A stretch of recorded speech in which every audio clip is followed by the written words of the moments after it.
Today we are going to have a very unusual topic, I could say, because in Indic studies, we usually deal with socio-cultural political issues of India, including history and spirituality and everything else. But today we are going to discuss about someone who has not written anything about India. Okay. In fact, he is scientist. He is someone who became very influential in biology, and of course we will explore with the help of Aravindan ji that why this person, Edward Wilson, is so important for us to talk about him today. Unfortunately, he passed away recently, and this way we are paying tribute to him today by trying to understand his work, his life, his contribution uh, from civilizational perspective, because his work cannot be narrowed down to one or two areas, because that's why it created a lot of controversy.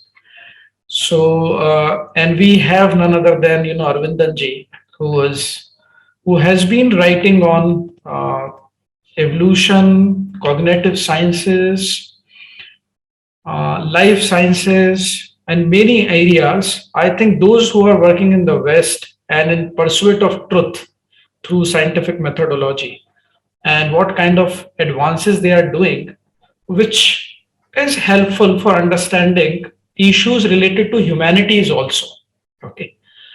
And how this intersectionality of science and humanities started. In fact, Edward Wilson played an important role in this because earlier we never thought about that science could say something on human nature.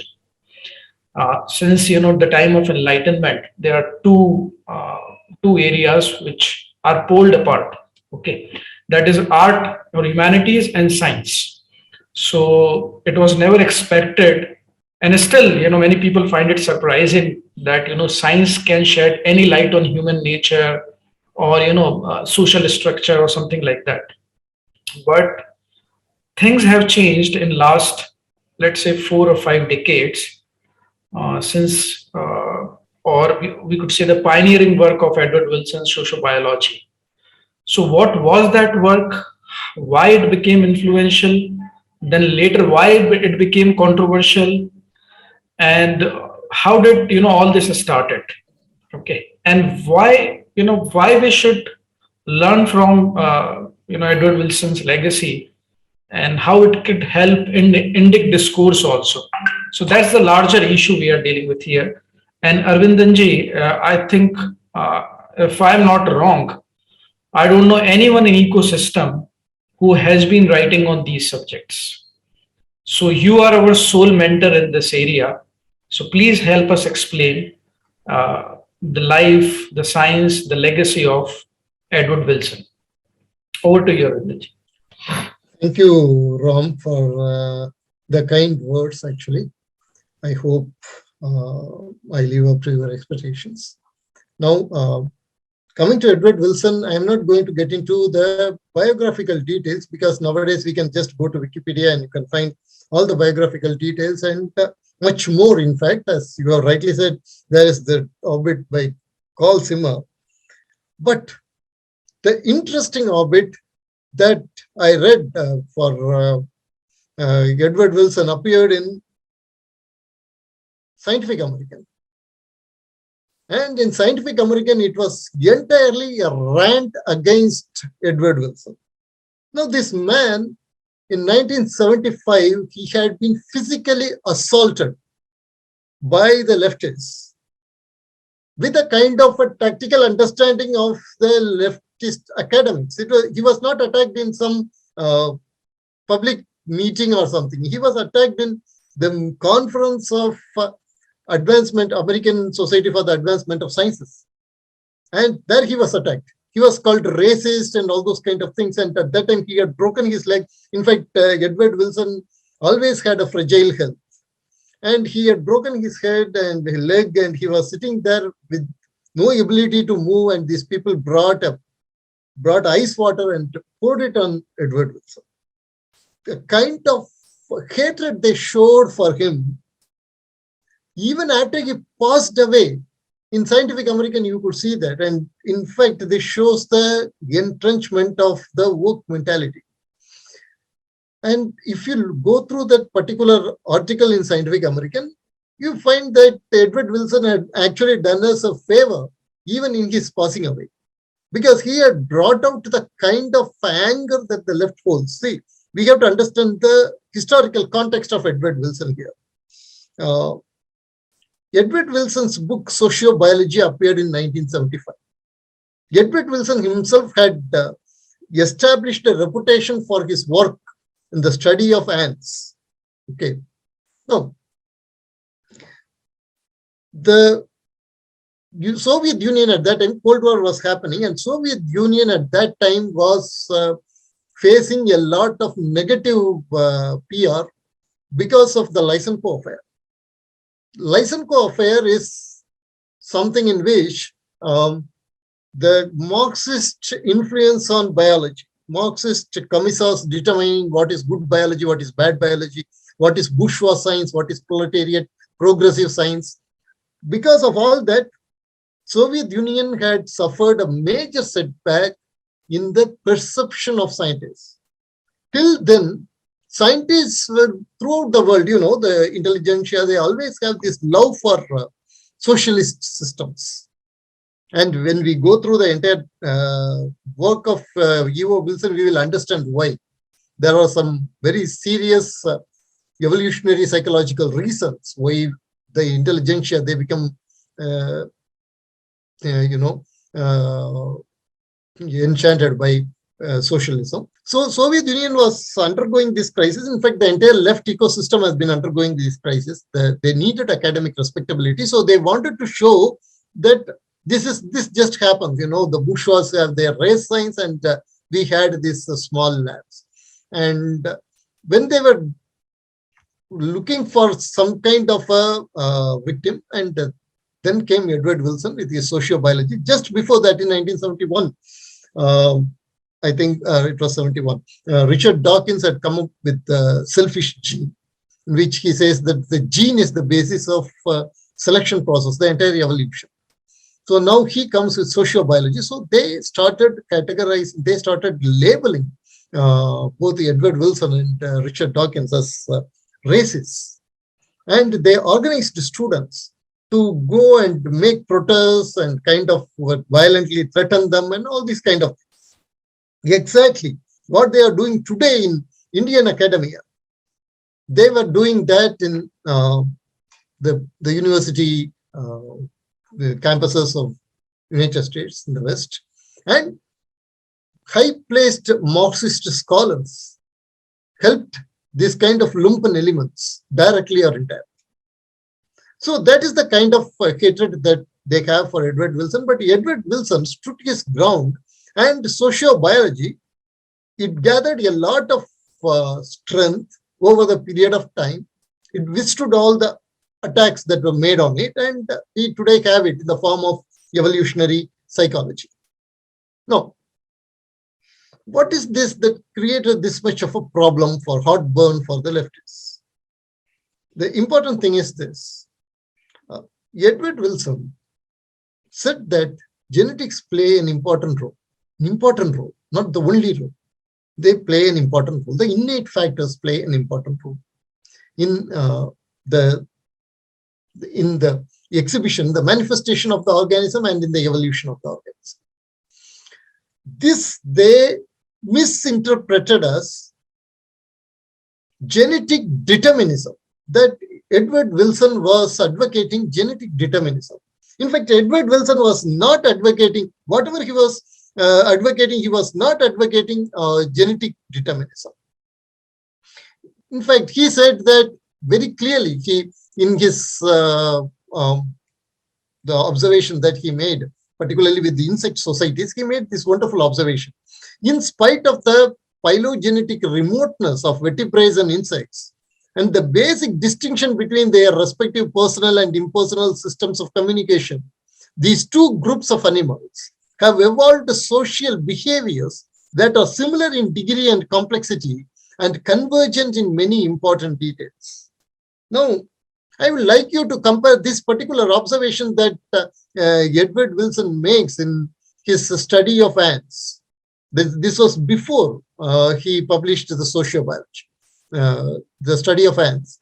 You have to compare this with the statement that V.S. Ramachandran makes about the aesthetic connection between the butterflies and the human perception of aesthetics, the neurobiology of human perception of aesthetics. He says, despite the fact that millions of years separate these two groups have the same principles of aesthetics. Now, you can see that Edward Wilson gets vindicated in these important aspects. However, is he talking about a kind of a determinism, genetic determinism?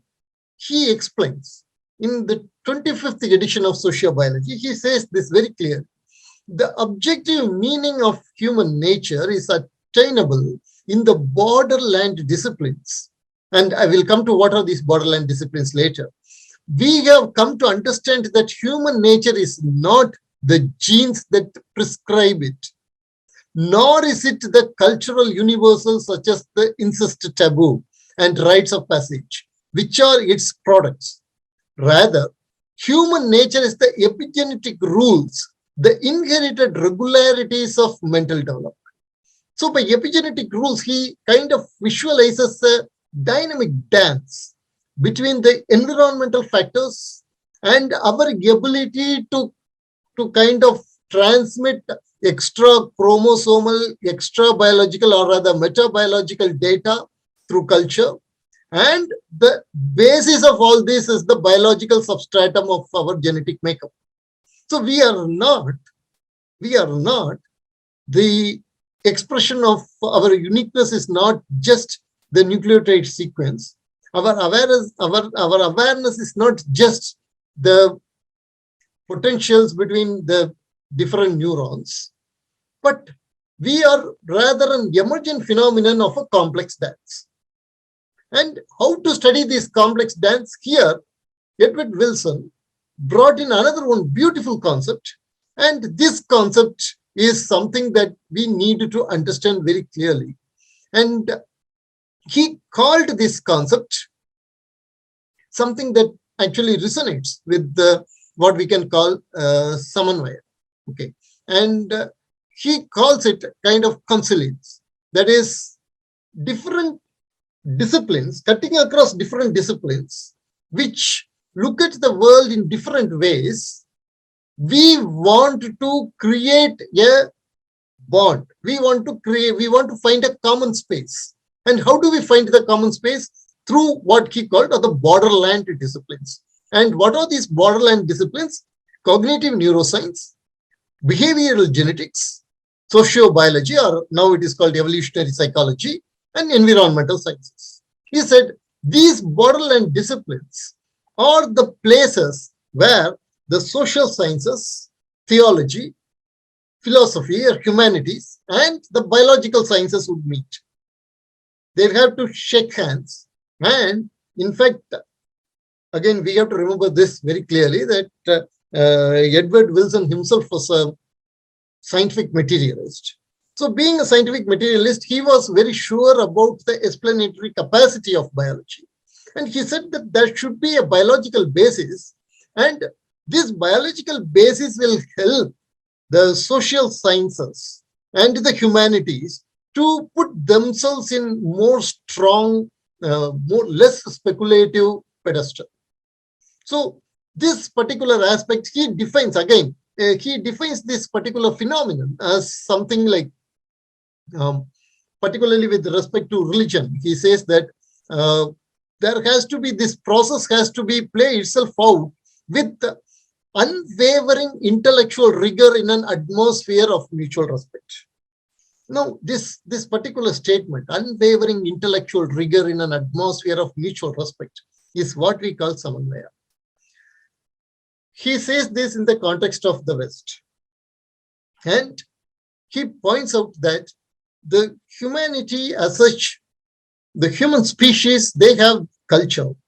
And culture is essentially culture along with religion. It is essentially uh, an epigenetic phenomenon because the genes and the environment, they both join together and they work out structures, and these structures get transmitted to the next generation. So they are epigenetic structure. They don't have anything to do with the modern epigenetics that we are talking about these days.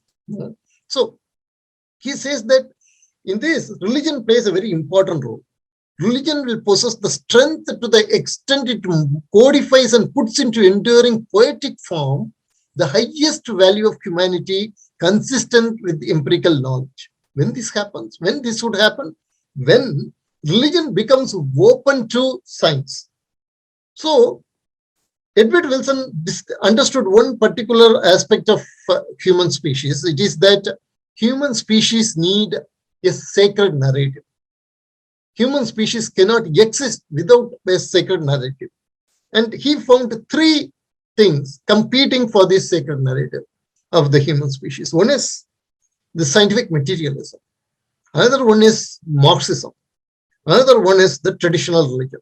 Now remember, as Professor Ram rightly explained, Edward Wilson never spoke about Hinduism. He was not at all, in this particular aspect, he was more, one could say, Eurocentric. So he didn't care much about this. But with respect to Marxism, he was able to understand very clearly that it cannot be the sacred narrative, because he explained this very clearly. Marxism is sociobiology without biology. The strongest opposition to scientific study of human nature has come from a small number of Marxist biologists and anthropologists who are committed to the view that human behavior arises from very few unstructured drives. They believe that nothing exists in the untrained human mind that cannot be readily channeled to the purpose of revolutionary socialist state. When faced with the evidence of greater structures, their response has been to declare human nature off limits to further scientific investigation. I will give you a very solid example for this. There was an anthropologist called Gordon Childe, Childe, Gordon Childe. He was from Australia. He was a Marxist. He was an anthropologist. He was studying all ancient cultures, very ancient cultures, and particularly Neolithic cultures, and then the hunter-gatherers, and then the transformation from hunter-gatherer society to the agricultural society. And then he postulated, based on voluminous amount of data, he created this thesis that these follow the early developments in human societies, cutting across different continents. They follow the Marxist plan, the Marxist concept, that because of surplus, because of one can say the production relations, the changing production relations, religion and other controlling structures in the society came about. It is called the superstructure concept. So the superstructures are our values, our morals, everything are superstructures, and the basis is always the economic relations. So he said that it is along with the agriculture that these controlled religions came. The religions, the state religions, the institutional religions came. And because of that, you can only find temples in the agricultural, post-agricultural societies. In pre-agricultural societies, you cannot find temples. So religious instinct is not something fundamental to human species. Religious instinct is, there is no such thing as religious instinct, of course. It is, these religious structures are created by the economic relations. So this is what Gordon Childe said. However, the recent archaeological discoveries, particularly in Turkey, they have discovered that huge temples and also very old religious artifacts, not only in Turkey, in other areas, have been uncovered. and they belong to the hunter-gatherer period of human civilization. So religions actually predate that to institutional religions, very clearly defined institutional religions. They predate the agricultural uh, development of the society. Now, this disproves Marxism. Okay, now imagine that Marxists have the state power and this particular archaeological dig has happened. What would Marxist state do? They would simply tell the archaeologists to either keep shut or they would be put in Siberia. So that is what actually Edward Wilson explains when he says that when the data contradicts their theory, they would stop the scientific investigation rather than modify their theory. Now, Edward Wilson, despite the fact that he was attacked by the Marxists, despite the fact that he was attacked by even his colleagues who were having Marxist orientation, despite all that, he valued contradictory views. So in our case, you have in the opposite spectrum of E.O. Wilson, you have B.F. Skinner. Now, if you take B.F. Skinner, he postulated something called the behaviorist school. Behaviorist school essentially meant all your learning is based on stimulus and response, and hence it does not actually involve any kind of an inner experience. It was the best mechanistic theory you can come up with regarding learning. You can very clearly see that E.O. Wilson and B.F. Skinner are two sides of the spectrum. They are opposite to each other. Their worldviews are opposite to each other. They both worked in Harvard, and they used to spend a lot of time discussing their ideas. They had even dialogues, and Harvard University published this particular dialogue. Forward has been a preface has been written by an introduction has been written by B.F. Skinner's daughter Julie Vargas, and she says that her father B.F. Skinner had very high regard for E.O. Wilson, and both a scientist and as a person. The two men had much in common because Skinner's discovery also interestingly was based on his experiments with the animals, and E.O. Wilson's discoveries, they have their roots in ants. At the same time, remember, E.O. Wilson was very clear that humans were somehow different from the ant colonies. In fact, with respect to socialism, he said a very interesting statement. He made an interesting statement. He said, right, socialism works in animals, but Karl Marx had the wrong species. Because it works in the case of ants, it works. You have, yes, an ant colony, essentially looks like Politburo and common workers. The elite, everything. Very similar to a Marxist state, North Korean state. But with respect to human beings, it does not work. Why? Because Edward Wilson said that in the case of human beings, a multi-level selection operates. In fact, a multi-level selection operates throughout nature. And it is a real big problem for biologists like Richard Dawkins. And Richard Dawkins attacked very strongly E.O. Wilson, despite the fact that they started together. He attacked very strongly E.O. Wilson for talking about this multi-level selection.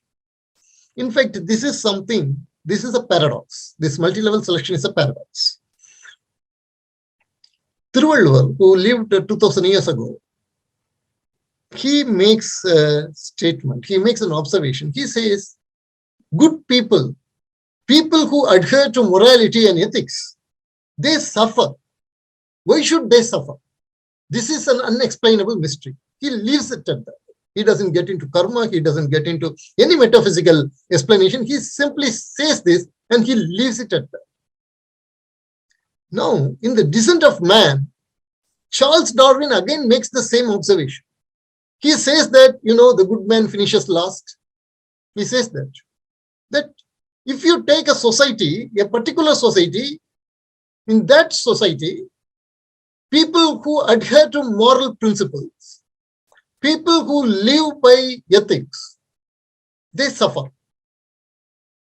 At the same time, if you are going to look at two different societies, which society will flourish? The society in which the members adhere to ethics and values by and large. An ethical society will always have more survival advantage than a society in which all the individuals are selfish.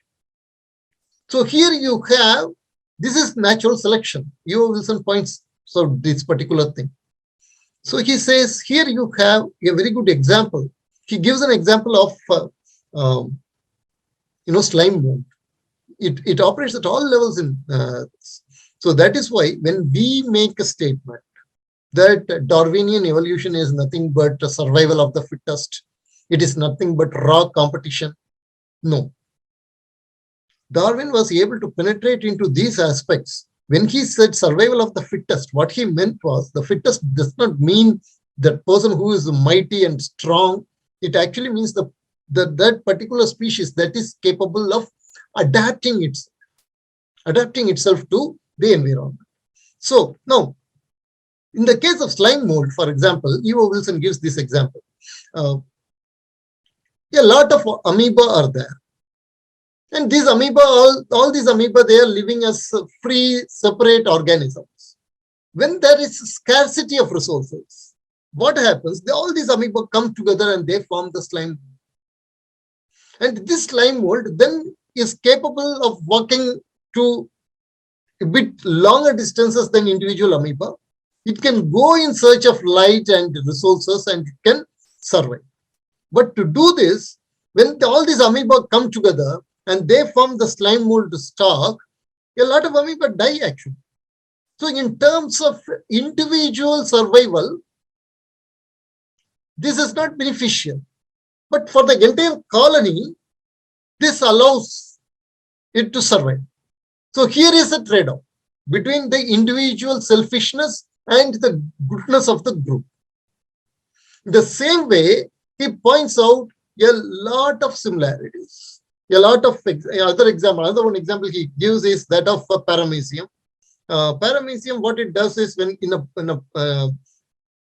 nutrient solution, which is not stirred, they form a kind of, they give out energy, they give out resources, they form a kind of a coating and they allow themselves to survive.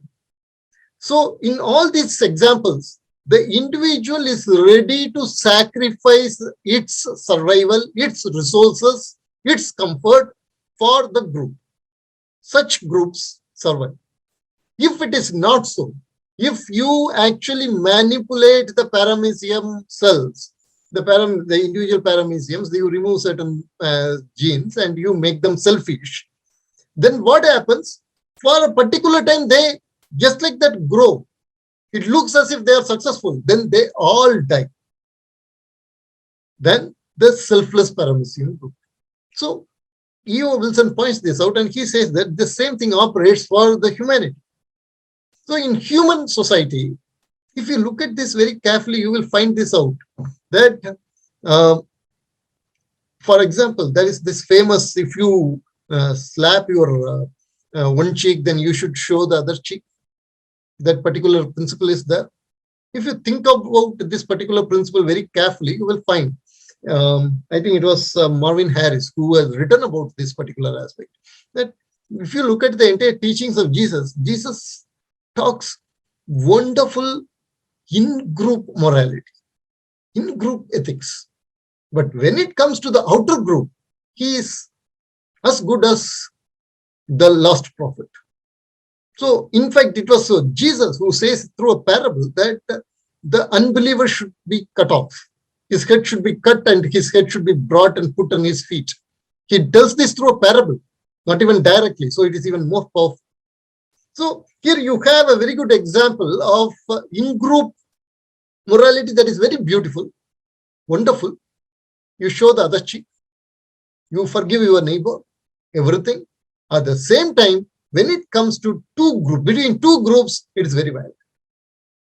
So this in-group morality building is what interests E.O. Wilson. And he says that this has to be now, you have to extend it to the entire humanity. But how do you do that? That is the question. Here, I think there is a lapse in Edward Wilson's worldview. Edward Wilson says, for example, when he talks about the borderland sciences, he says about the cognitive neuroscience, behavioral genetics. In fact, the example he gives is very reductionist in nature. He says in one of the lectures that just as how physics has owned chemistry, for example, if you take all your chemical reactions, then all the chemical reactions are nothing but oxidation and reduction. So in a way, what is oxidation and reduction? It is loss of electron or gain of electron. So all chemistry can be reduced to physics, and all biology can be reduced to chemistry, and so on and so forth. The same way he thinks that he at least draws a parallel that the social sciences will one day yield to the biological sciences. And then he says that we need to create a sacred narrative. And in this sacred narrative, science can play a good role in enlarging the vision of religion. After all, religion has a hold on humanity. So religion, with its creation myths and all that, it makes human societies survive death.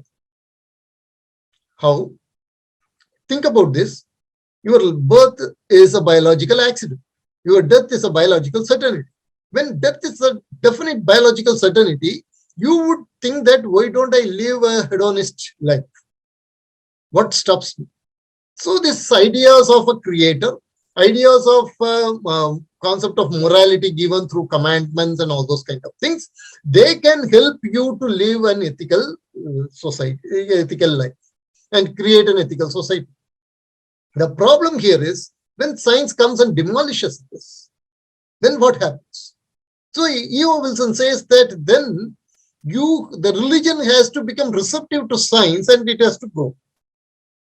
And I can see that in the West, such efforts are being taken actually to deepen their religion. There is a lot of conversations going on between science and religion and all these kind of things that happen in the Western society. You can see that. It's all a kind of creating or enlarging or deepening the narrative. For example, you take Genesis. Genesis is just a creation story.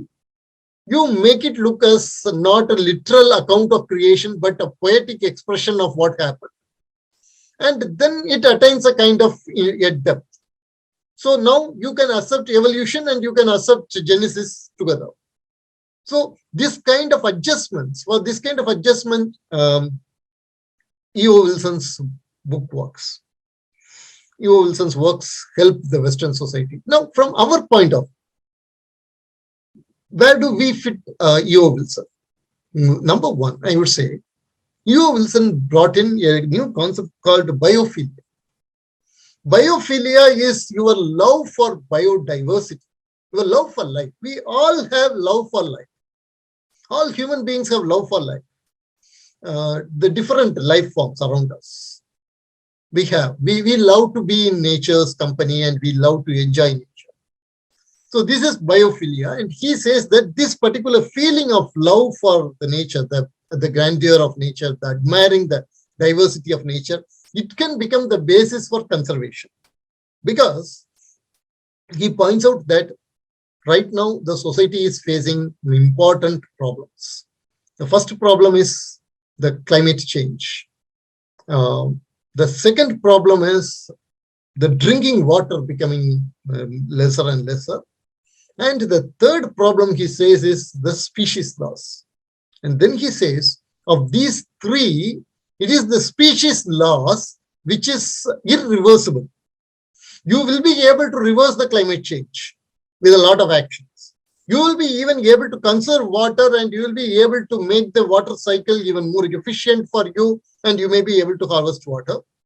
So water scarcity too can be reversed, but the species loss, once a species has become extinct, then you cannot bring it back. And he points out that when a species becomes extinct, It is the web of life, you are losing one strand. And your own life is part of this web of life. So when one strand is lost, then you yourself will be kind of reduced. So he wants us to go and preserve the species. How do you preserve the species? He says that, more than of all the species, only 20% of the species are known right now to human beings. And in that also, we haven't named all the species. So we have to go and we have to name these species. We have to identify the species and give them the Latinized, zoological names. Now, this is in a way beginning again the work of Carl Linnaeus, who was one of the greatest, in fact, the founding taxonomist of the Western civilization. And if you look at Carl Linnaeus' work very carefully, you will find that a lot of Indian knowledge system also has gone into Carl Linnaeus' work, particularly from the Malabar. There is a book called Horticus Malabaris. There is the Garden of Malabar. From there, actually, the colonial miners of knowledge, they went and they talked to the Kerala Ayurvedic physicians, particularly those who are going and who are collecting the medicinal herbs. And they had a functional knowledge of the herbs, and also they had a functional classification system. And this system, an anthropologist, I have forgotten her name, she points out when she writes the history of science, she points out that this particular Kerala system, the principles had gone unconsciously into the making of Linnaean classification. So this classification and naming of the species and using that particular knowledge to preserve the species is something very important for E.O. Wilson. And E.O. Wilson also points out that for this you need a sacred narrative. You need to have a sacred vision of nature. Now, though E.O. Wilson never talked about the Hindu culture, he was totally ignorant of the whole thing. The vision he unveils, actually, it syncs very much with it is in synchronization with the Hindu vision of the universe. We need to go identify the principles. We cannot be complacent telling that, okay, we have all these things, because they are working. Because they don't have these aspects, they are working. Because we have these aspects, we become complacent and we say that, okay, we have everything, so why do we care? What E.O. Wilson said, it's already there with us. No, it is not there with us. The framework is there with us. We can use this framework and you can study the nature properly. For example, in Sri Vaishnava philosophy, you see the entire universe as the body of God, the body of Vishnu. Because you see the entire universe, the entire physical world around you as the body of Vishnu, it becomes sacred. At the same time, you are not saying that everything is Atman here, because this is Vishishtadvaita. Instead, you are accepting at that level the physical reality and the physical need for the diversity of nature. At the same time, you also accept that the life, the Mahavishnu, exists as the invisible life throughout the nature. You accept both. And because of that, the Hindu ecology, when it is getting built, it will be able to provide the grand narrative that is in sync with the vision that scientific materialism brings in. Without both scientific materialism and the Hindu philosophy compromising with each other. They don't have to compromise with each other. They don't have to straitjacket each other into each other's perception. We can live in our own orbits. We can live within our own Venn diagram circles, and yet we will be able to create a constructive dialogue with the science. So in this way also E.O. Wilson's work is important. And the multi-level selection that he talks about. Here, E.O. Wilson very clearly speaks of the multiple ways in which evolution happens. The problem with the Marxists and even problem with the reductionists, like Richard Dawkins, is that if they tell selection happens only at gene level, it is only at gene level. At other levels, they just they refuse to see selection happen. So it does not happen at the species level. It does not happen at the group level. Even if it is at the species level, it is only gene level. But U.O. Wilson again created a kind of blending harmony between these two views of selection, the group selection and gene selection, gene level selection, in such a way that in the future, when we discover new phenomena, we will be able to apply these frameworks to understand them properly. And thus, U.O. Wilson, while he said that he was taking biology to the social sciences, he also created a wonderful framework, a theoretical framework, for us to understand how the biological systems work. And he also addressed a very important question. How do we balance the individual aspirations, the individual selfishness, and the common goodness? We call it dharma. And there is a fallacy into which we should not fall with respect to E.O. Wilson. The fallacy is this. When E.O. Wilson talks about the genetic component and others, it is very easy for many of us to make a comparison with the Jati and Varna Vyavastha.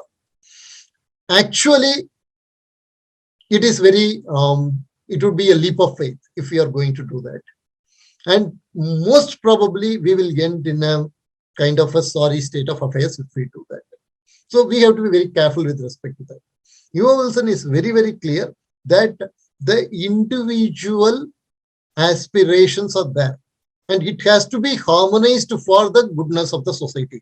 At that level, that is the philosophy of Varna system also, that the individual aspirations are there, and it has to be harmonized for the common goodness of the society. If I may say so, the way we can view Varna from E.O. Wilson's point of view could be summarized in Harry Potter's The Sorting Hat. If you look at Harry Potter's Sorting Hat, putting people into 4 different classes, 4 different, houses, you will find one thing, that these houses, they run in families. For example, the father belongs to a particular house, then most probably the son will also belong to that particular house. But at the same time, the important thing is, ultimately, you can choose. Yesterday, I was going through a book called The Terracotta Figurines of India, Ancient India. In that, they have quoted a very interesting interesting thing from Gautama Samhita. There, it is said when a child is born and a child is of a particular age, the child is made to sit, and in a circle around the child, all the terracotta toys would be placed. And which toy the child reaches out naturally, that would become the basis of the child's aptitude. So the child's occupation and the kind of input you give to the child at that time would be based on to what toy the child naturally reaches out. So we had this rudimentary understanding of how the individual aspirations can be harmonized with the society. Number one. Number two, important space in E.O. Wilson's entire study is that he talks about cognitive neuroscience, but he never talks about neurotheology. Now, neurotheology is the new science where you study the religious experiences, the brain circuits, and the particular neural correlates of your religious experiences. And if we can study how these religious experiences become the basis for the ethical behavior.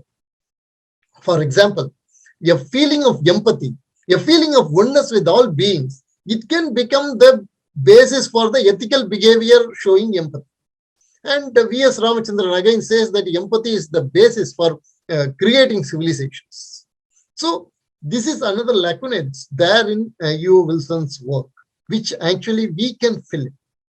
I mean, the Dharmic studies, if they take up science seriously and go through, then they can fill it.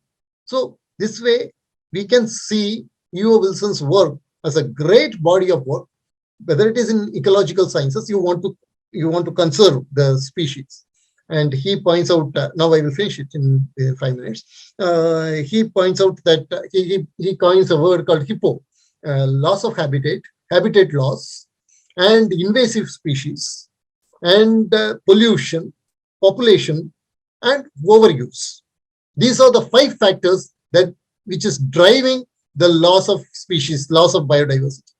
If you want to contain this hippo, then what you have to do? You have to make sure that you have a kind of a divine covenant with nature. It is not in God's rule that has been given to you to take over nature. E.O. Wilson very beautifully says that if you want to see the entire earth in terms of the universe, it is like the second sigma of the antennae of an aphiid insect sitting in a garden.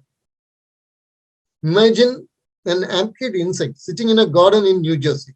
Compare that second segment of the antennae of that aphiid insect to the entire New Jersey. It is like that the earth compares itself to the entire universe. So in that, we are one small species. And this way, our importance diminishes. But as a species which are self-aware, which have the capacity to reflect, that way our importance is unmatched in the entire universe. So both insignificance and cosmic responsibility, they both are there together as 2 sides of the same coin. And it is in this way, this universe, this big universe, is not fit for a tribal god who gets angry at people not worshipping him. This universe is fit for what kind of a god? We can answer. It is fit for a God who dances, in whom the dance and the dancer are not separate. That is the sacred narrative that we have. That is the sacred narrative we have. And already E.O. Wilson points out that we need a sacred narrative that is in sync with, that is in resonance with the cosmic vision that the science unfolds. So now it is for us to take this and make sure that we create a working model based on this. Thank you.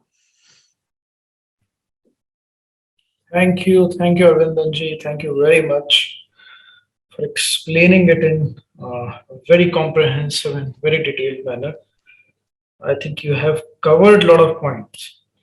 I don't know where to begin to summarize that, because the work that Wilson has done is really vast, and it's amazing to see that he started with studies of ants. Okay, and nobody ever thought that he will end up in demolishing the foundational ideologies of left liberals. And that is, I think, the blank slate idea. Okay, there is nothing inherent or innate capacity, and we are all tabula rasa. We are all born with blank slate, and it's the society and the culture and the economic structure, the religious structure, that corrupts the innocence of that individual. Okay, and through I think since French Revolution and this goal of bringing equality, and all other ideas related to revolutionary aspiration, they use this blank slate as the most sacred idea, okay, on which they built all their all their superstructure or structure of their ideologies. And Edward Wilson, I think, with just very quiet, very simple studies of ants, beginning his research from such a small species, but he could extrapolate that no, we are not born as blank slate. We have innate capacities, and that are biologically shaped by evolution. Okay. Now, I just want to ask you here that the theory of evolution is 150 years old. So there was nothing new in that. So while left liberal were opposing the work of Edward Wilson in 1980s or 90s, because what he was saying, I think particularly about how the evolution has shaped organism for centuries, for millennia. So this was what Darwin has stated also, and what the evolutionary scientist has been have been talking about for centuries, okay, or for 150 years. So, what was new in Edward Wilson work that really rattled them? Ah, actually, Dr. Ram, if we look very carefully, we will find one thing in Western science. Hmm. Somehow they want to draw a line between humans and other species, and line of a gap, an abyss, a kind of which cannot be filled. Okay, it divides them so that the humans are somehow special. It is the same special creation syndrome, I would say. Okay, so the humans are divine, or the humans are biologically special, or the humans are somehow cut them off from the dump garden of Eden of other animals, and they have come out in special way. So Marxism appeals to that through the concept of labor as unique to humans. Now, with Edward Wilson and with respect to, if you look at actually Karl Marx writing, Karl Marx initially is very happy about Darwin. He says that, okay, I want to be the Darwin of social sciences. That is how he wants to project himself. But later he is very much disillusioned with the Darwin, because Darwin's theory ultimately is something that does not put human beings as a separate entities. So Marx starts attacking Darwin in the later letters, and he says that there is another one French biologist who is actually more scientific than Darwin, and that particular biologist, again I have forgotten his name, that particular biologist was also a racist who believed that the European form is the finest form. Okay, so this is one aspect, that they were very uncomfortable with the continuities with the so-called lower animals. Okay, right. And this labor and the entire mind being the result and the values being the result of labor, that also was getting a lot of beatings from science.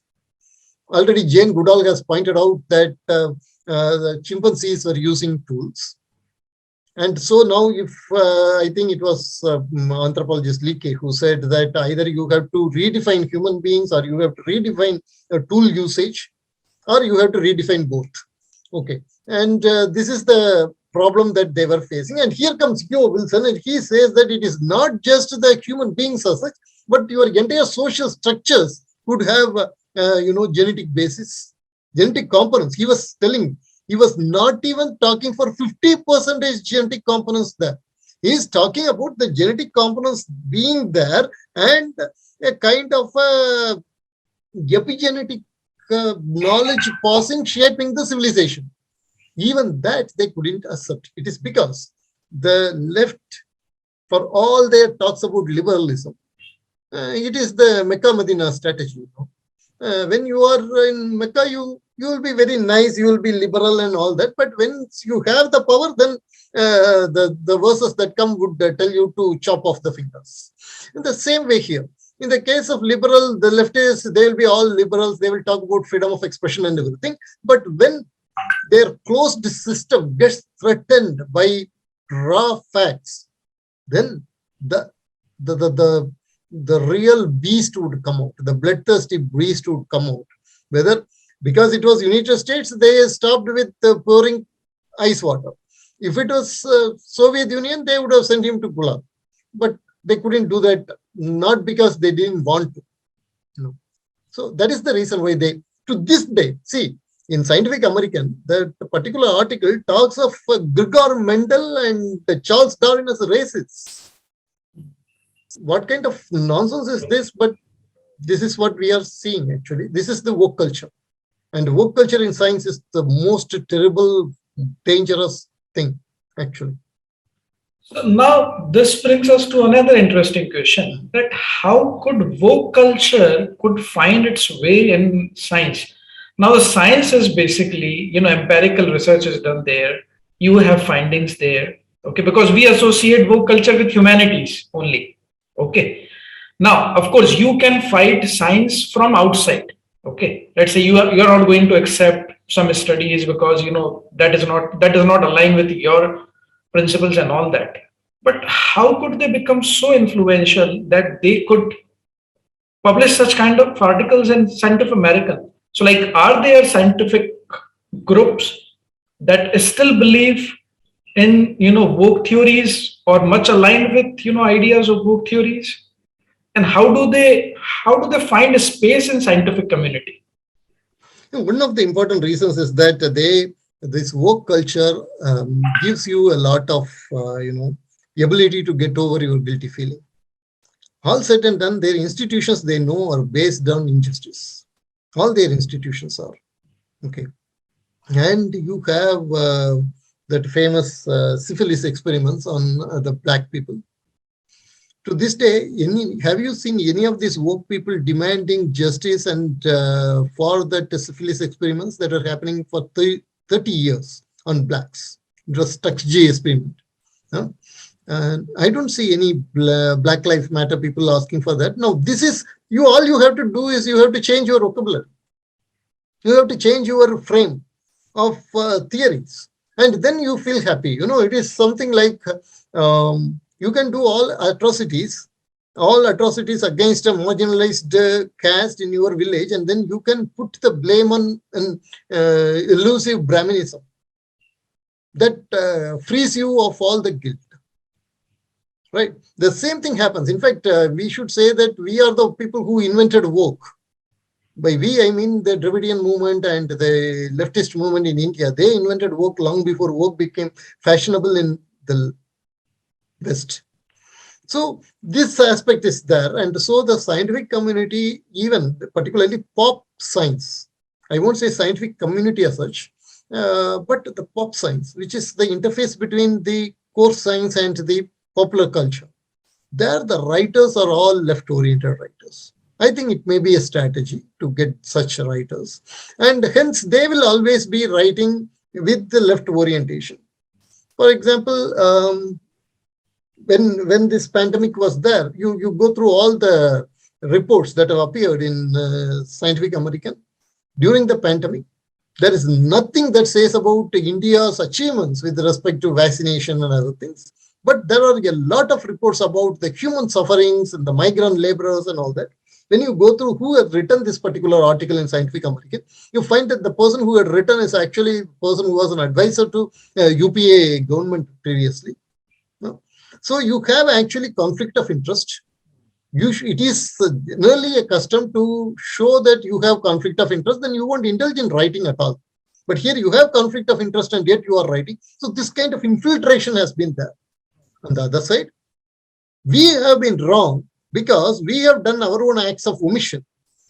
For example, when you talk about the confrontation of science and authority, what is the picture that comes to your mind? The picture that comes to your mind is Galileo before the church, usually, across the world. But what about Vavilov, Nikolai Vavilov, who was shot, who was made to undergo hunger, tortured, and who died in the prison because he stood his ground against Lysenko for the sake of true science? Why there are no paintings of Vavilov? Why there is no Vavilov Day? See, so what has happened is we have not talked about the realities to the public. Whereas the left has been constantly talking about and occupying this particular space between core science and the public mind. So, no, not all people are going to study Scientific American. The people who are going to study Scientific American are mostly people who are influencers, thought influencers. They may be humanities people, they may be social workers, and their worldview gets shaped by this. And they would think that this is scientific. So it is a very good strategy to place your people there and work on the mind. We need not do all these kind of things. All we have to do is we have to talk the truth, just the truth to the people. This is what actually science is. This is the things that are happening in real science. We have to tell them. See, for example, today, if you ask intelligent, a bit knowledgeable undergraduate student in history about Saraswati River, he would say that, it's all bunkum, this BJP people are trying to do it. Nobody would have talked to him about the satellite pictures of and the work done by Pakistani archaeologists like Mughal with respect to Hakra River. Right. So we didn't take it properly. That particular interface has been, that space has been yielded to the leftists, and that is the reason for this problem. So not only we have yielded the space of humanities to the leftist, but also that is true in the case of science. Yeah, particularly in popular science writing. I was listening once to a debate between Richard Dawkins and a group of other similar ideological scientists, and on the other hand, there are Roger Scruton and a few others. So after Scruton's remark, Dawkins says sarcastically that okay, now we have accepted that religion is false. There is no such thing exists as religion, but since we intellectuals only know it and the proles don't, in order to keep order in society, we should have this religion. Only we intellectuals have the knowledge that there is no religion. I mean, the religion is false, but to others, we should act like there is something, and we should lie to people. He said something like this. Now, if we look at religion, there essentially always remains a mystery that remains to be solved. Now, what science does is it explains things into details, minute details. So, in that aspect, where does this two meet? I mean, I hope I'm making myself clear. How these two things harmonize? I mean, with respect to this mystery, the religious mystery. Like if I say samadhi and it can be explained in neurobiological terms, that does that not bring samadhi down to some material level? No, that is the hard problem, right? We can tell that these are the neural correlates of samadhi. That's all. And what the samadhi does to you, what is the impact that the samadhi has on that particular organism, that is you, and the social impact it has on the society, that things cannot be denied by science. The experience that you had, it cannot be quantified by science, but at the same time, it cannot be denied by science. So this forms the basis. Now, where Richard Dawkins, if he had claimed that religion is false for the intellectuals, whereas for others it is okay and all those kind of things, again, Richard Dawkins is wrong because a person does not remain intellectual all 24 hours a day, right? There are emotional different levels of a human being. I can be very analytical. I know that there is no higher power. I know that prayer does not have any effect on anything. I know, right? But when my child is not well, I will be doing the prayer. And I don't see any contradiction in this because that particular prayer is needed for me to gather myself and act. And that particular prayer is there because of this instrument of religion. And I cannot deny that reality. And when I cannot deny that reality, I cannot go out and say we intellectuals know that religion is all bunkum. Religion is not all bunkum. Best we can tell is that, let us say, I am a very good rationalist. I could say that I don't believe in these supernatural things. But at the same time, when I have an emotional crisis, it has happened. Throughout the history of the world, it has happened that human species, irrespective of their culture, whenever they have had crisis, collectively or individually, 90% of the time, they have moved to religion. Like people, like a child which is beaten, it at once goes to the lap of its mother. The same way, the best of the human minds, when they are under stress, when they are under problem, under crisis, they have gone to the religion, seeking religious experiences.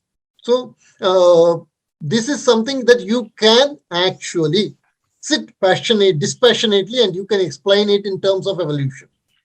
You can tell that evolution actually uses religion. The societies that have religion, which are based on experience and not on revelation, they are societies that are more adapted to adjust themselves to scientific materialism than the societies that are based on literalism and based on revelation. That much we can say for sure, purely from evolutionary terms. How do, this definition of culture, how do sociobiology define what culture is? Okay. I'm asking you it from historical perspective. Let's say Western perspective. We had the definition of culture as something, as commanded by God. Okay. So whatever, society structure is, it is like, God has stated that, and, theological commandments were there. Then it was replaced by, and of course, Marxist commandment came that, it's blank slate and all that. But then came sociobiology and it started defining culture in, let's say, altogether different manner, which is closer to what and how we try to understand it in Indic tradition. So, suppose if someone would like to understand what culture is, because we have been fed in last so many decades now that the culture is fabrication and it's manufactured by elite, upper class. It's nothing way to to exploit poor people. So culture is discarded as something very frivolous or and manufactured for some vested interest. But now we are gaining deeper insights through sociobiology that culture has some purpose and it is connected with evolution. So, what is culture as per sociobiology, and how does it align with insights of Indic tradition? With respect to culture, we have different more Western points of view trying to explain culture. Let us say it is Freudian, when the Freudian speaks in terms of the repressed desires of the individuals and the super ego and the super ego, and it creating the moral values and holding together for the sake of survival. And you have the Marxist, and you also have the people like Auguste Comte, and you have others who speak of human being as a kind of a social animal. And so you have these different frameworks about culture. But in all this, what you find is that the culture is kind of a mechanistic contraption put together, as you rightly said, either through commandments or through the imposition of the enlightened Politburo members. Okay.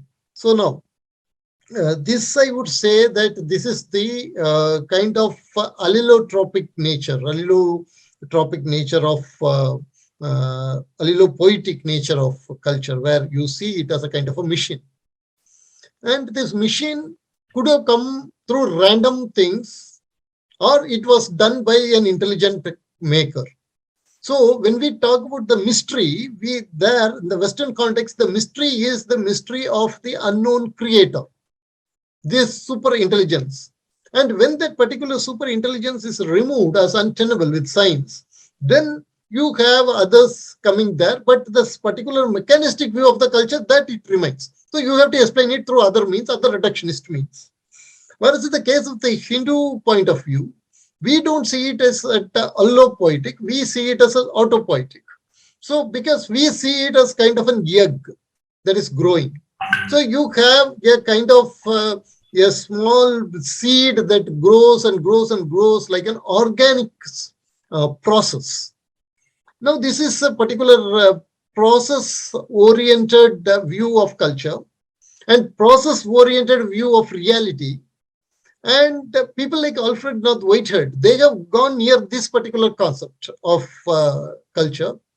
People like Carl Jung, they have also gone and they have also discovered a certain this kind of deep structures. These deep structures have been there and they are shaping the culture. For example, you imagine odd forms of rocks deep inside of flowing water. Over a period of time, around these odd shaped rocks, a lot of mosses and lichens and everything, barnacles, everything, they come together and they form a huge conglomerate. The shape of this particular conglomerate actually depends on the underlying rock, this underlying structure of the rock. So this is how the structure gets, this is how the culture gets created in its own mysterious way, according to Carl Jung. This is how the literature gets created. Ultimately, it is for the individuation. That is the nearest to the understanding of Hindu way of looking at culture that the West came to. With respect to Indian culture, it is Sri Aurobindo actually who forcibly pointed out that the consciousness forms the basis and the manifestation of consciousness. It is the basis of entire culture.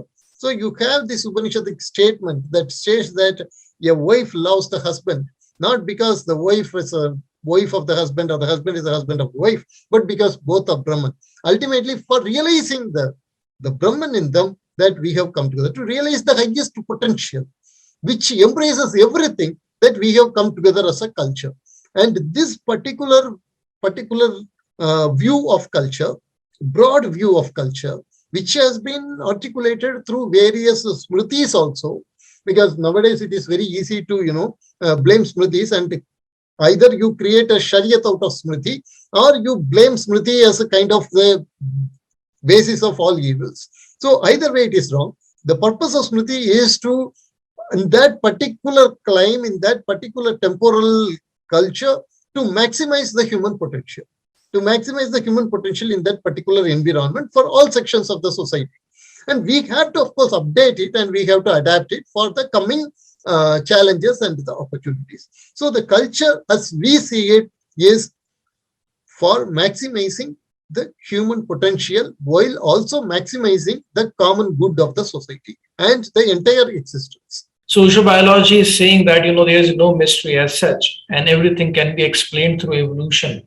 Okay, then will not materialism follow? But I think you have also answered. See, that. here is again, I want to tell it very clearly. This difference, this kind of binary of materialism and this non-materialism, that itself is wrong. What is materialism after all? Materialism is that ultimately everything is the dynamics of the matter, and when you go deep into matter, we know that the new physics has shown what matter is. Right? It consists of configurations, it consists of connections, it consists of patterns, and it also consists of consciousness. So we need not actually fear the so-called materialism that the evolution brings. In fact, evolution does not bring materialism. Evolution emphasizes on the connections. So this mystery actually does not disappear. Here the mystery deepens. The difference between the goddesses of mystery and the god of gaps is this. The god of gaps, that is the Judeo-Christian god of gaps, is the god who goes again and again into the number of decimal places accuracy of science. So this god of gaps can easily be one day decimated totally.